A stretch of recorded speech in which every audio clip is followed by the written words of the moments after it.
aspects of what we do, but ultimately, all of the work that we do is for the individual patient who needs our care. So our next speaker has become a friend of mine over the last couple of years when I first got to know her. Her name is Crowell Itliong. She is a remarkable individual. She is a multiple, I don't even know how many times at this point she can share with you, survivor of cancer. She has participated with the American College of Radiology on the Patient and Family Centered Care Commission, and where I've had the privilege of knowing and working with her. She has taught courses at Stanford that she has organized. She has advanced degrees from as acclaimed places as Harvard University. She teaches in medical schools across the country about her experience in healthcare and how she views it from the patient perspective and the areas where we can improve on. And there are far, far, far too many ways that we can improve on healthcare. I've learned numerous lessons from her. She serves as an inspiration not only to me, but to patients across the country for the kinds of things that she's endured and how she continues to contribute back to us, the physicians, and other patients on how you continue to put one foot in front of the other and keep on with the challenges. So with that, it gives me a great privilege to introduce Amanda, and she's going to share with her thoughts on radiology from a patient's perspective. Thank you, Amanda.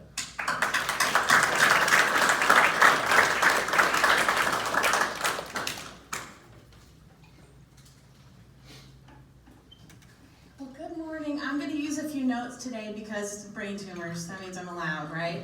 Absolutely, absolutely. Well, my name's Amanda. It's so nice to be here with y'all, and Dr. Krishnauer has just been a great friend over these past years. I'm actually going to tell one of the stories that's how we first connected in my presentation today. And I'm a pretty needy speaker, okay? And part of telling my story means I have to sometimes talk about really private things in front of a bunch of strangers. So just smile at me every once in a while. That'll help. And just to kind of get you started, this is called Radiology from a Patient's Perspective, but I thought you might be sitting here thinking, radiology from a patient's perspective? And just in case you are, by the end, my goal is for you to be saying, radiology from a patient's perspective, exclamation point, right? Let's see, this way? Oh, it's Forward, backwards. Oh, on this, okay, We're perfect. just going to take this one and Wonderful. So sometimes I do get access to the medical field because of my background, my skills, my experience, but every chronic patient is somebody you should be listening to and seeking out in particular. Not because of their background, any skills they bring to it, but particularly because of their experience as a patient is why they're valuable. So a part of my being here is always going to be about opening the door a little wider for future patients. And one of the reasons I think you should listen to me, when I say I'm a super user, I mean it. The first pictograph up here, those three little ports, that represents my experience with interventional radiology, right? Now, I can say that I have experience with interventional radiology, but the interventional radiologist never actually talked to me. Is that better? Oh, okay. Yeah? Yeah? That's good, right? Okay, perfect, and I won't touch it. I promise I won't touch it. And so I've had those experiences, but like I said, it's never actually been the interventional radiologist. I'm gonna get the issue back. Okay. It was better before I touched it. It's my fault. Don't worry. Okay. So the interventional radiologist just talked to the nurses and other people in the room, didn't actually talk to me, so I wouldn't really consider that interacting with the radiologist. The next pictures of my brain up there represent all my MRIs lately. Because I have some brain tumors back here in the midline cerebellum, it means that I have to have lots of regular brain MRIs. The next pictures actually, they're real tiny, but it shows I just had a fall, not in February, and I dislocated and broke my elbow. So that's a whole list of a whole bunch of x-rays that I've had recently. And then the most is all these CT scans at the bottom, okay? And that is actually a really cool little picture. I should have blown it up for you, but it's the thank you card that I got. I think it's because I had so many CT scans from them. But the CT scan team actually sent me a thank you card once. And it was a little cute little picture of the their scanner. I don't know if you've ever done that in your office, but I definitely put it on the fridge and still have it. It was special. So in order to kind of explain to you a little bit about where I'm coming from, I do kind of talk pretty loud, so, oh, that's better, that's better. Okay, perfect. So I want to tell you a little bit about my story in particular, and it's all started where before my cancer diagnosis, the first time, I spent about a year trying to figure out what was wrong with me, right? I kind of felt like a hypochondriac because I would go to my regular doctor and I would say, something's wrong. At the time, I was, kind of an athlete still and was really fitness oriented, and so I knew my body really well, and I just knew that something was going wrong. But I would always leave just feeling like I was kind of crazy. Well, after about a year of those kind of visits, I was actually, this is whenever it all started. And I would have weird pains. I would have pain in my pelvis or my back, and I would have to kind of lay down on the bed in the fetal position and, just wait it out for about half an hour. And I had this thing where I didn't want to wear anything that hit on the waist because I was really bloated, right? And so I didn't know that those were signs of ovarian cancer because I was still really young, and a lot of people don't think of it in younger women. And also because I'd never had any friends or people I knew in my family with ovarian cancer, and I was still really young and health conscious. So after I kind of have been looking for what the answer is to my problem, this is me up in the corner, the top left, that's me at this time in my life. And it was 2 weeks after my 29th birthday, and I had just returned from a summer in Nicaragua with 15 very seriously type A, very intense Stanford pre-med students that were my students. Can you imagine? 15 of them in a foreign country, like on an island in the middle of the lake, and they're like, we were on this great trip, but it was very intense, and they were quite a bunch of personalities. Actually, most of them are doctors now. I don't think there's any radiologists in the bunch, but a couple, there's an immunologist I know. And I get back from this trip, I'm ready, it's almost my 29th birthday, and then I have this great speech that I'm supposed to go do in Denver as part of my field. So at the time I taught public service leadership, like nerds trying to save the world, that's my specialty. You know the type, right? Nerds who want to save the world. And I go to this conference, and in order to go down to give my speech, I grab my bag, right, from my hotel room, go downstairs in the hotel, in the elevator, and I have the worst pain I have ever felt in my life. Like a 10 on the pain scale. I hope I never ever say 10 on the pain scale ever again, because it hurt so badly that I knew it either just had to stop or I was gonna pass out, right?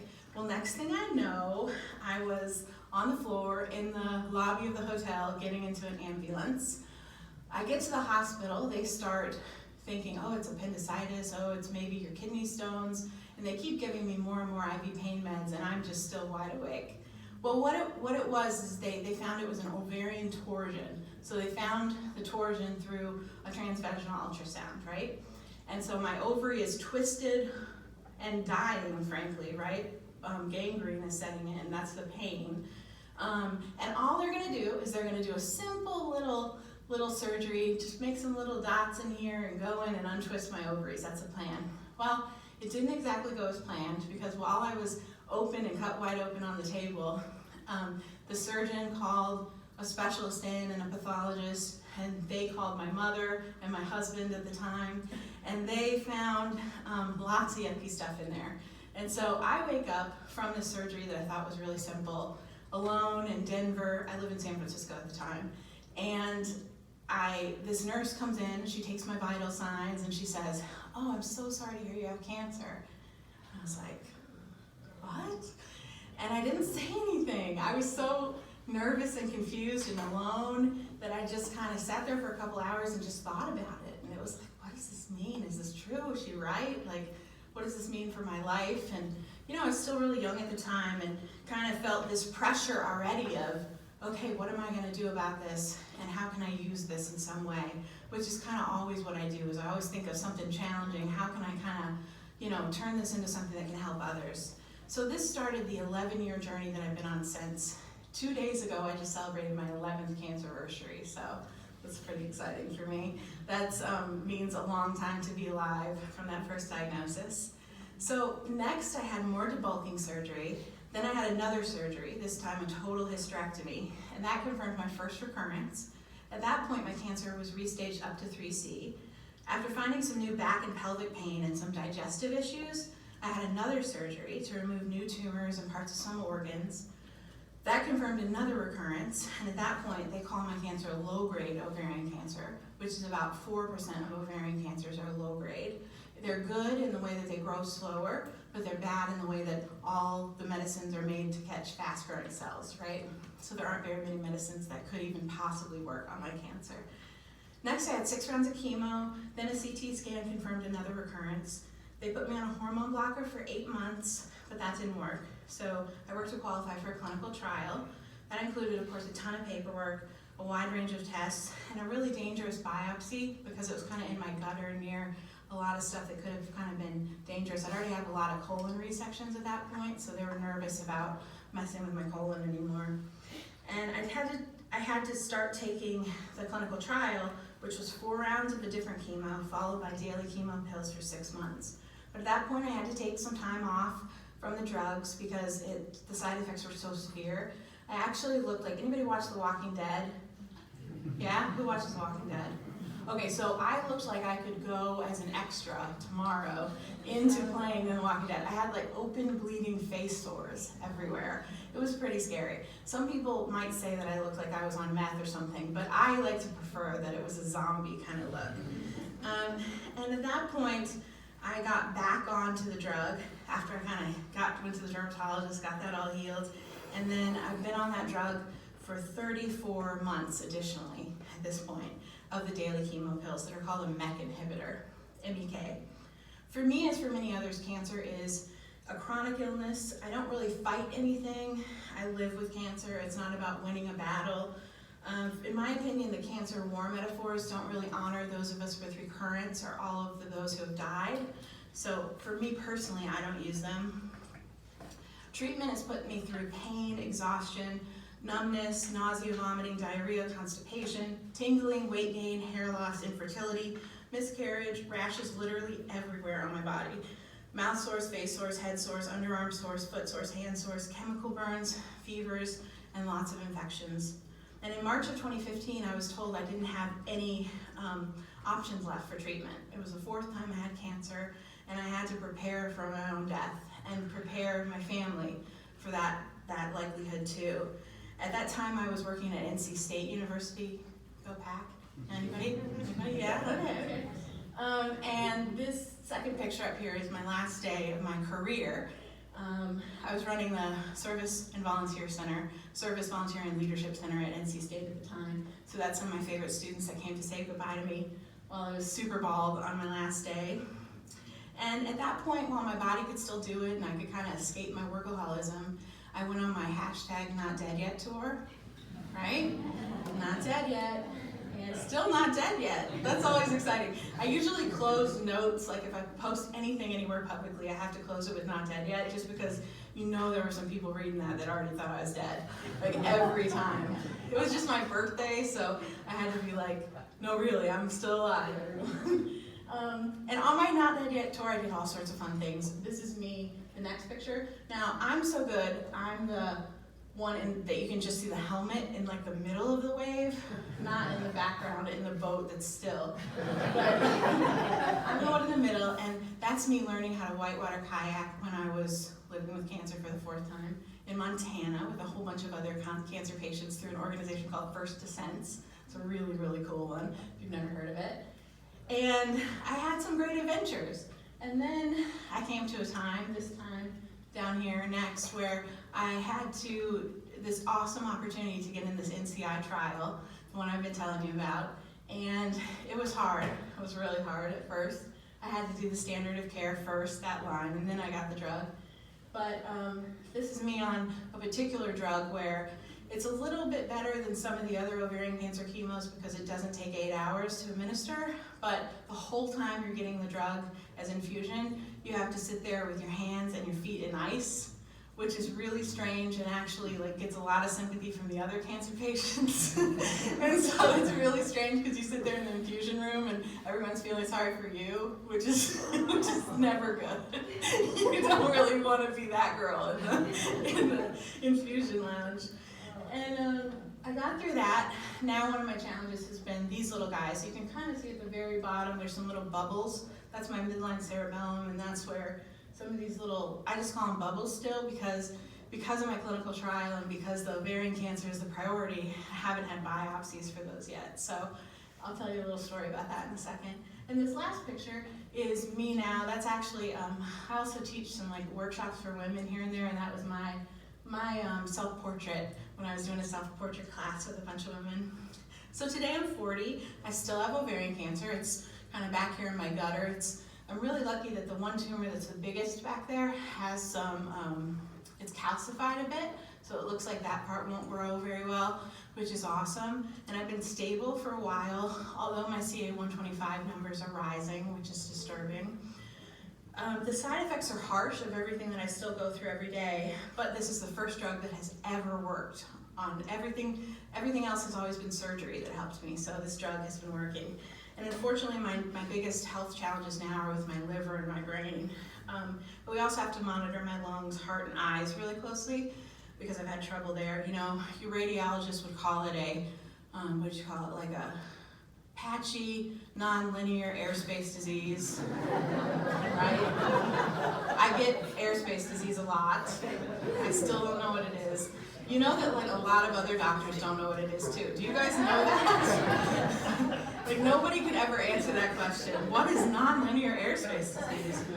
Whew, that's one you might want to change to more patient-friendly language in the future, right? My current cancer doesn't allow me to work, so this is actually the thing kind of I do for work, and I get to represent patients a lot of different places and try to make things easier for people. You know, cancer has made so many things difficult for me in the last 10 years, 11 years. I'm divorced, but actually that's good when you discover that it's better to be single with cancer than to have a husband who isn't a caregiver. That really sucks. I found love again in my life. Patrick's actually here in the back right now, and that's been amazing. So there's really good things that come after really bad a lot. I ration my very limited energy to do stuff like this and bring patient voice to healthcare through my writing and speaking and things like that. So I really focus on healthcare being good and quality for everybody, no matter their background, their income, or their pre-existing conditions. And that's why I wanted to tell you these particular stories today. So this is just a story of a basic scan. This is the same scan that I have every 2 months when I go in for my clinical trial checkup, right? A CT scan. And I walk in, and the first thing I see always is this yellow, big yellow and orange thing on the wall. It's really, really tacky. It's like super tacky. It's like the most tacky decoration that there is. But it's like representing a sunshine. So I kind of give them an A for effort. It's like really like a good try.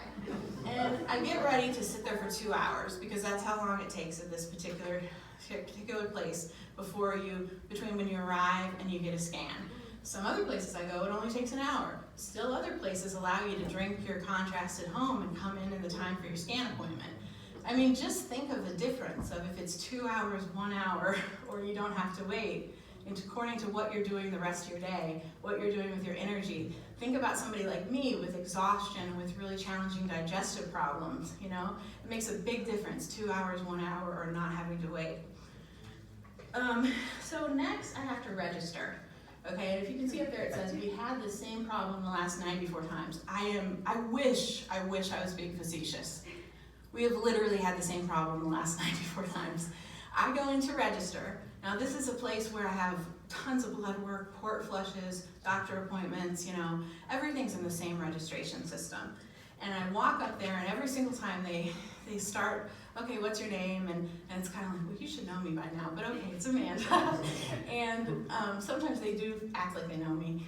And then they get to, well, who's your PCP, your primary care physician?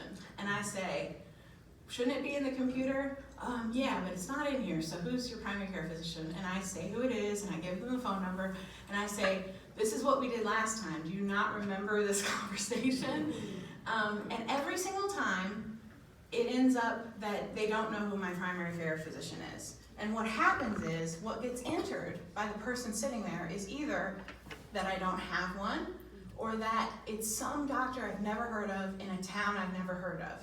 Which, for somebody like me with actually, some real health challenges and some potential emergency situations, this is actually something really important to have my primary care physician in the system. And for some reason, it never wants to stay in there. I found a way in our glamorous, what do you call them? Your EMRs? In the glamorous EMR, I've been playing around and I found one little hole where I can go in there, and I literally counted, and it's 94 times that they did this to me with the PCP. 94 times that it's listed either wrong or as no one. Never is it listed as the right person. And every single time they say to me, kind of like I'm crazy, they say to me, oh no, all I have to do is go in here and put this in, and then it's all fixed. And 94 times they've told me that. And all I need is someone to put it up the chain someplace to somebody in IT to figure out why on earth am I the one that keeps not having my primary care physician stay in the system. So I mention it because it's one of those things that is just, anything that happens once is understandable. Anything that happens twice is like, okay, come on, get a handle on it. 94 times is kind of something that's definitely, as a patient, raising my stress level and my anxiety, right? And that's before I get to where I can give you a good scan, right? Stay real still and give you a good scan.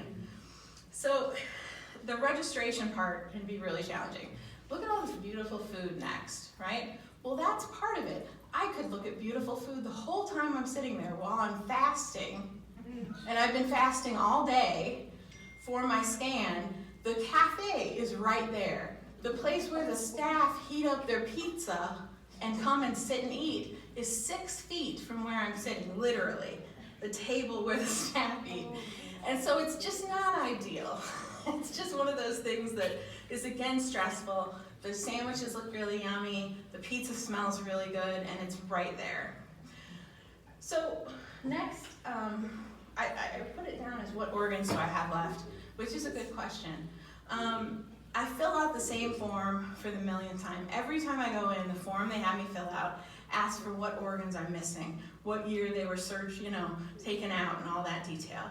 Well, at this point, I've lost my left, all or part of my left ovary, left fallopian tube, right ovary, right fallopian tube, omentum appendix, so many lymph nodes, right? Uterus, cervix, vagina, rectum, and lots of pieces of large intestine. And the challenge here is that writing this down makes me really sad, right? This is a trigger for medical PTSD, feeling like, oh my God, wow, I'm a mess. I don't have that either. Are you sure you can live without that? Right? And it's stressful to look at all this down on the paper and have to do it every time. So I'm always looking for, as Dr. Krishnarab and I have talked about, I'm always looking for the one where they hand me the thing and I just get to say, yes, this is me, but that's never happened yet. So that's something that makes a big difference in a patient's stress level. So next you'll see it's actually a waterfall. It's a beautiful, beautiful waterfall. Well, the waterfall is actually not there anymore. Word on the street is that they got rid of the waterfall because of the risk of Legionnaire's disease in the radiology waiting room, right? Wouldn't that be a great headline news story? Look where everybody got Legionnaire's disease, at the hospital. Well, that's the waterfall. But actually, the waterfall is a challenge every single day. Can anybody think of why a waterfall in a waiting room might be challenging? Any guesses? Makes you want to go to the bathroom. Ooh, that's a good one. That's a good guess. Not quite, but I like that guess. Anything else? Shh. The noise. Okay? This is a loud waterfall. Waterfalls are often loud, but this is a really loud waterfall. It is a loud waterfall in a room full of a lot of elderly people who are hard of hearing. And then medical professionals have to come out and say their name or their number and get them to go where they're supposed to go. So basically what you've created is a really, really like a ball of stress, because all the people sitting there are feeling stressed out trying to hear for their name or their number, right? And meanwhile, this waterfall is actually making it really, really difficult.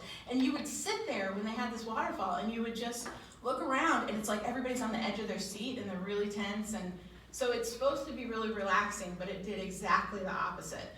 I mentioned this also because innovation is awesome and really cool and a great idea, but you have to find ways to test it. You have to find ways to figure out, is this really going to be helpful? Are there side effects that are going to be harmful to patients in this way, right? Great idea for waterfall, but terrible idea for waterfall right there. So next you go in and you turn in the paperwork to the volunteer. Now this lady looks a lot like the volunteer that I have to turn the paperwork in, especially the look on her face, okay? Now she's really, really gossipy. So it's kind of like the last person you want to hand a paper with all your personal information on because she talks about everything to everyone the whole time she's sitting there as a volunteer. The really challenging part is there's one particular day where she was out there and she is kind of leading a bitch session with a bunch of older people in front of her. And they're all talking about how terrible it is to get old and all of these horrible things about getting old. And this hurts and that hurts. And it's all minor stuff she's complaining about. And meanwhile, I had to spend the next 30 minutes with a 42-year-old woman who has terminal pancreatic cancer, right? Comforting myself and her because it would be really awesome to think that we might get old. Do you know what I mean? And the weight of that conversation in a place where we're waiting to get a scan to see, you know, how much time we have left, how quick those tumors are growing, was just too much, right? It was just too much. It wasn't that she was doing a horrible thing. It was just an inappropriate thing in an inappropriate place. And it was well-intentioned, I think, but it was really hurtful and a real challenging situation to overcome as a patient, as you kind of feel like you're being led back to, you know, the dark room where it's scary. And this next thing about choice, choices. Choices are awesome. And when we don't get choices, it can be really stressful. There's one radiology tech at this particular place who doesn't give people a choice on their flavor of contrast. Like, imagine, okay? Like, she just comes out with whatever flavor she wants you to have. And then, what's worse is the next tech comes out to get the next person, and she brings out like 6 different choices. And they get to pick, like, oh, which one do you want? There's lemonade, there's iced tea, there's, you know, peach tea, there's all the stuff. And the other person didn't even get to pick, so they just got whatever she wanted. This sounds minor, but when it's already so gross, it just means a lot, and it means one less choice, and it means you're out of control, right? There's so little we have control over as patients. You know, I can't control whether my tumors are growing or not, but like I want to get to pick what flavor contrast I'm going to drink. Something really minor can make me feel kind of empowered as a patient. So I mention that because it can be stressful. And this last picture up here, this is after I finally make it to the actual scan. That's Neha. She is my favorite tech. I always love when I get her. She's fabulous. She gives me a choice how I want to prop up my knees. She gives me a choice if I want water at the end. You know, the water's free. I can take it home if I want. She gives me all sorts of options to make me comfortable and feel good.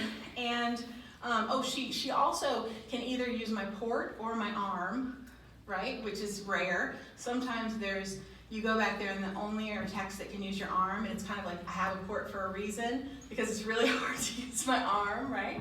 And so that makes everything really easy and wonderful. So when I get back there and I get to a tech who's great, you're in good shape, right? So everything is kind of about what's leading up to that part. So next, this is about just trying to get the information from one place to another, right? This is another thing that drives patients crazy for good reason, because frankly, it doesn't make a whole lot of sense the way it often works. So I basically started having these pains, and I'd already had cancer twice, and I had to take a day off work because I had this really bad pain, and I thought, this might be another recurrence. I think this is another recurrence. And I'm in this pain. I have to get a new oncologist because mine just moved out of state. And I go to my regular doctor and I'm just saying, I need a new scan. And he says, the radiologist they don't want to do this until they have your last comparison scan. So we need that in hand so we can go schedule your scan. So I say, okay, no problem. So my parents drive to Ann Arbor, which is like 50 miles away. They go get my scan. They mail it overnight, right? Of course, it wasn't that easy to get the scan. They had to go way down into the bowels of the hospital to some place and to find and pay their money. And then they send it overnight to the doctor's office, just like he said. Well, I call the doctor's office for a couple days. They say it's not there yet. Well, what is wrong with the overnight mail? Why is it not there yet? Well, a couple days later, they call me and they say it got lost in their own mail room.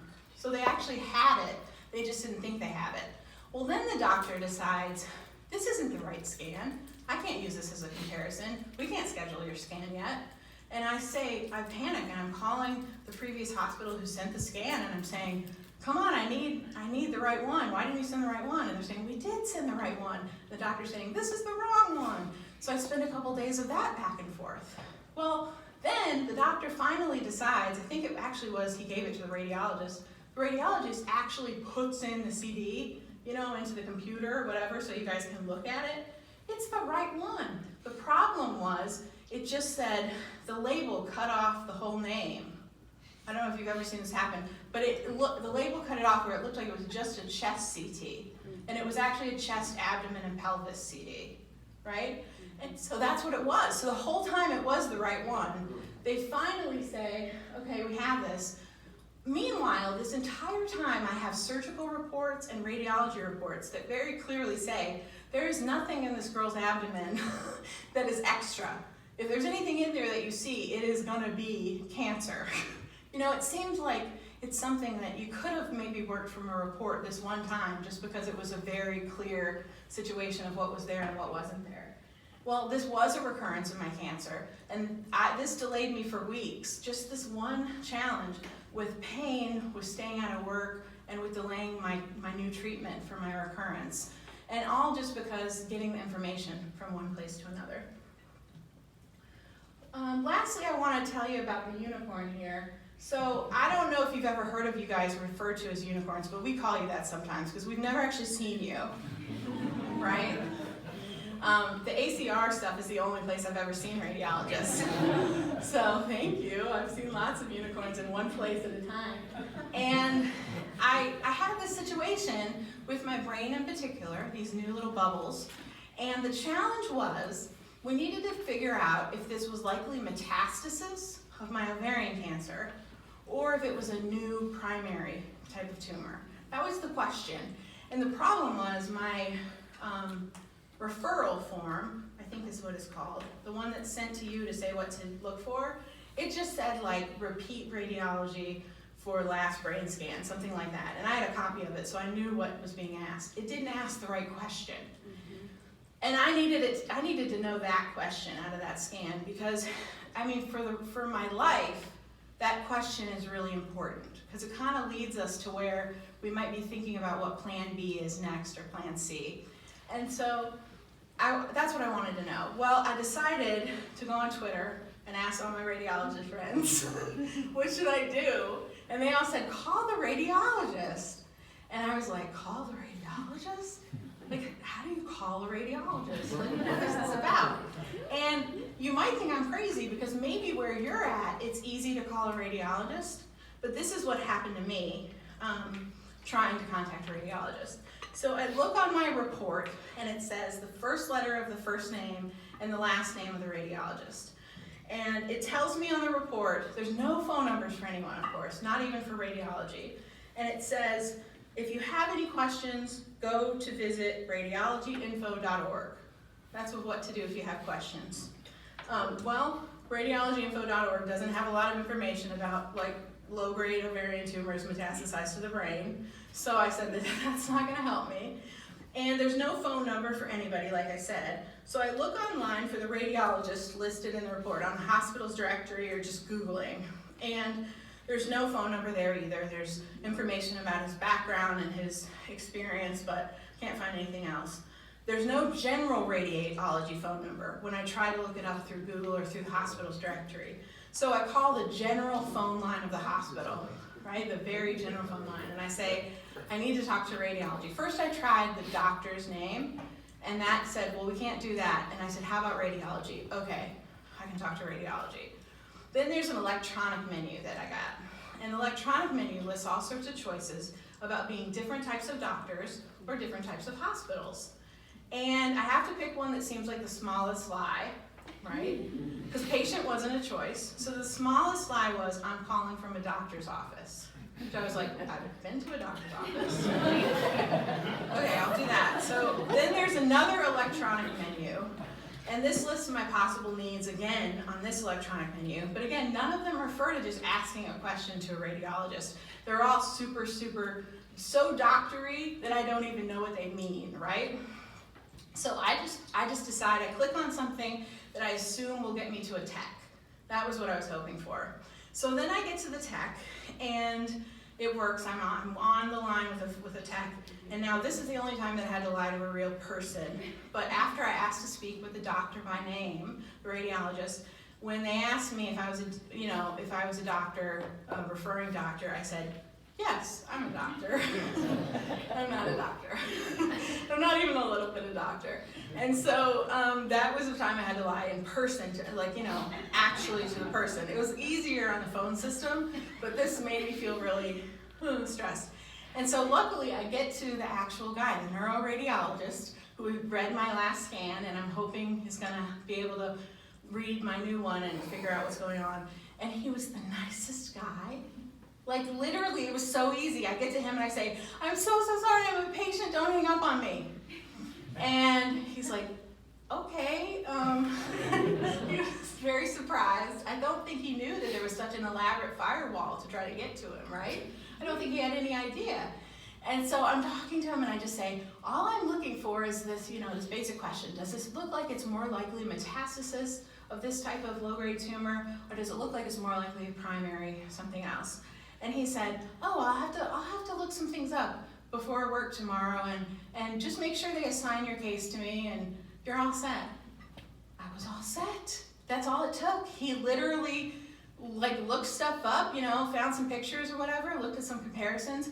He wrote on my report, all about my question in particular, and was so helpful. And so actually, this unicorn is a picture of the card that I made for him and sent to him, because he was a unicorn among unicorns, and he went way out of his way to help me, and it was really great. And I'm still scared to call radiologists probably, but it was so nice that it turned out so well.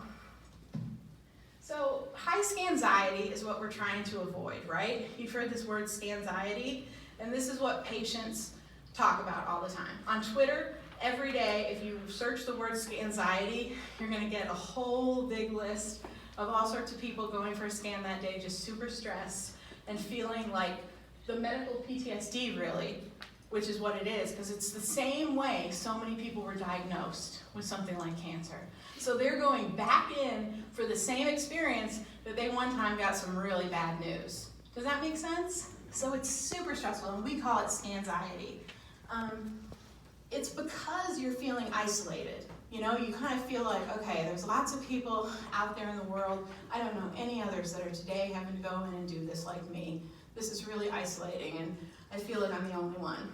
And also, you feel out of control. You have no control over what the results are going to be. You have no control in the office, really, of how your day is going to go. And that part is really stressful for patients, because it feels like everyone else is just pointing and pushing you around and trying to tell you where to go and what to do, and you don't have a sense of your own self. And I don't know if you guys know a lot about the Care Bear cousins. Anybody? Somebody has to be my age. Yes, you got me. Okay, good. So this is what I think about as the care team. So I would love if it felt like the radiologists were more part of my care team, okay? You guys are the ones literally making my life and death decisions. Literally, right? And for me, it's life and death. And you've been there through 11 years of it, helping make those life and death decisions. And you've heard of the Care Bears at least, right? Okay, well if not, these are the Care Bears at the top. They're all little bears, and they all have different purposes and different little colors and different things on their bellies. And I think of those like my specialists, right? Like, my pulmonologist who knows me really well, my dermatologist, my neurologist, all those people. And there's these other people that are the cousins of the Care Bears called Care Bear cousins. Now they don't even have to be bears. They can be lions, they can be penguins or rabbits or raccoons. And so they don't need to do the same thing as the Care Bear cousins. They don't need to be caring in exactly the same way. They have a different purpose. But I kind of like to see radiologists as my Care Bear cousins, because as somebody with a chronic illness, there are really times when my questions are more complicated. I have questions, for example, like, well, one thing I think about is, if we know from research that it's good for me to see the same primary care provider every time, is it good for the same radiologist to look at my scans if I'm chronic? Like, I don't know. Could somebody do that research, please, right? And let me know the answer. Or is it good for me to have all different radiologists look at my scans over time because they might see something different? I'd love to know the answer to that question, right? As a patient who has to have this a lot. And so it's not about being on my care team, like knowing everything about me and having this relationship in that way. But for me, it's being part of my care team in terms of you would be there and accessible if I needed you, if my doctor and I both needed to understand something more clearly, if you could translate what nonlinear airspace disease is for me, anything like that. These are just some questions that I thought you might ask yourself just to get to know a little bit about your center where you practice from our patient side. So I think of things like, do you personally interact with patients? How can patients contact you? Have you checked it out? Can your contact info be found on their report? You might not know that right now. Check it out, see what it looks like. Is it found on the web? How early do patients have to arrive before a scan, right? Do you know if it's 2 hours, 1 hour, or not at all? Is the waiting room a chill, relaxing place? Is the cafe right next to it? All those little things that can make a difference. Are the staff and volunteers friendly and positive? What do patients have to fill out and how often? Is it they're filling out the same thing over and over? And what's the best oral contrast flavor, right? What's the worst? If you have banana, it's the worst. Just so you know. Been a lot of places, a lot of skin. Banana is the worst. And what if I had that one tech that doesn't give you a choice? What if she gave me banana? I want to throw up just talking about banana. So I would say that what efforts, this is a big question, what efforts are you making to relieve anxiety? And some of you that are a little more entrepreneurial or innovative, this is a really great question, because I think there's some great opportunity for creativity here, and great opportunity maybe even to, do some cool things and publish them about being patient-friendly. Like, this could help a lot of people in the field. So when it comes to understanding medical PTSD, a calming atmosphere is really good. One idea I have that if anybody ever wants to do it with me, just let me know. But when you're in the brain MRI, it makes those crazy noises. Who knows what I'm talking about? Crazy noises, okay? What if we commissioned a whole bunch of different musicians from different types of music to get them to make a soundtrack that goes with the sounds in the brain MRI, right? So that when it goes, it's part of the music. Wouldn't that be cool? I also came up with the idea the other day of what if you had headphones for people that had a meditation going on there, so they could think about the positivity of a scan is good. This is how I think of a scan. A scan is great. It always gives me more information that's up to the moment.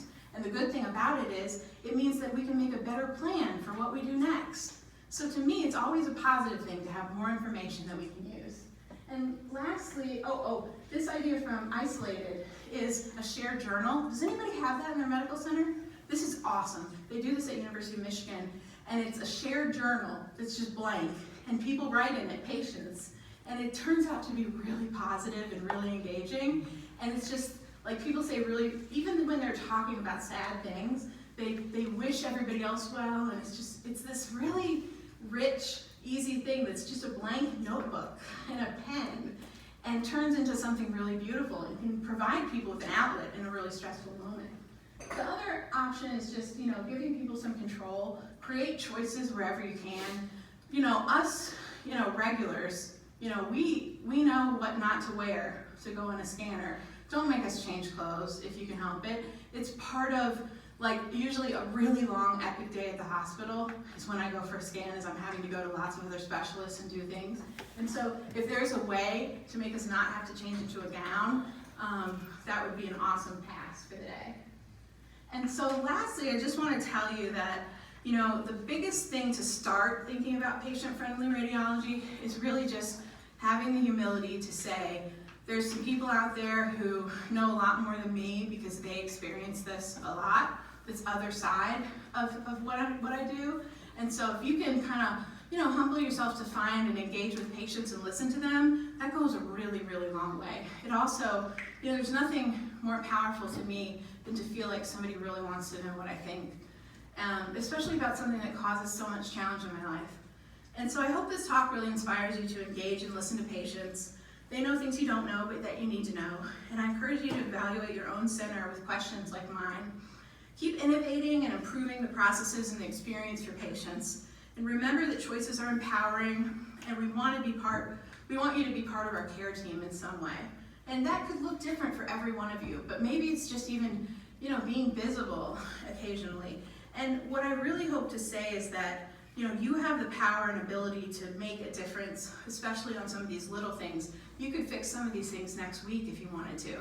And I know it can seem detached from exactly what you're doing in your job, but I would venture to say that this would not only maybe even get you better quality images because people can be relaxed and in a better state, but also that this could maybe bring some more job satisfaction to you.